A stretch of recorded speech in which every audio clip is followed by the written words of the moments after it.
Hi guys, thanks for joining us again on the channel. So there's a reason I haven't talked about this one until now. It's not because I didn't want to talk about it, but because I needed to get it right.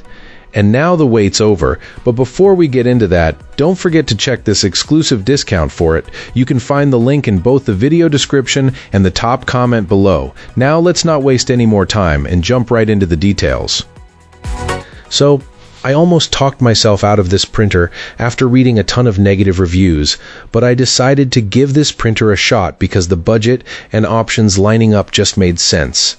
After a few days of use, I'm genuinely pleased with this setup. First thing that stood out is how painless the setup was. I pulled it out, plugged it in, and got rolling with the HP123.com setup app. The toner was already in there, which saved a step I dreaded.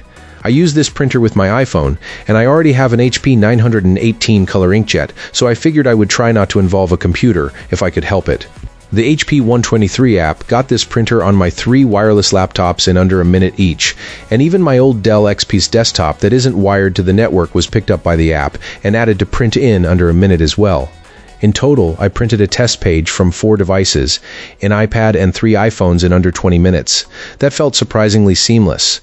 Print quality is exactly what you'd expect from a 300 dpi laser printer, clean, crisp text that works well for a home office.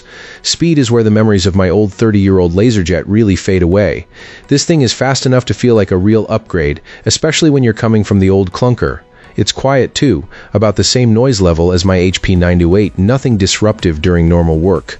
The scanning and copying are quick as well, and the auto document feeder handles multi-page jobs without drama.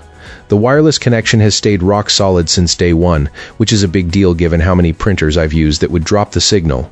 There are some trade-offs worth mentioning. This printer ships with 1 paper tray, which means you'll swap sources if you're juggling letter and legal or thicker stock.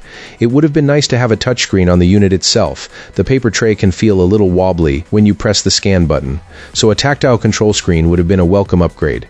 On the upside, it can print thick stock for posters, and the ability to scan directly to your phone is genuinely handy. There's also a mobile fax feature that can be set up with HP's account.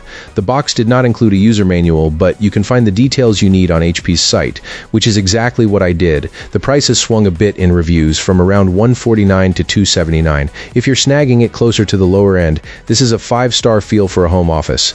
At the higher end, I'd still say it's a solid value if you don't mind the single tray. Instant ink is worth a look too, and 2 months free is a nice perk. All in all, this printer has earned my trust. It's fast, reliable, and the HP app keeps everything manageable and secure. If you're after a straightforward, high-speed black and white workflow solution for a small office, this is a strong pick. Alright, that's going to be it for today. Thanks for sticking around, and I'll catch you in the next video.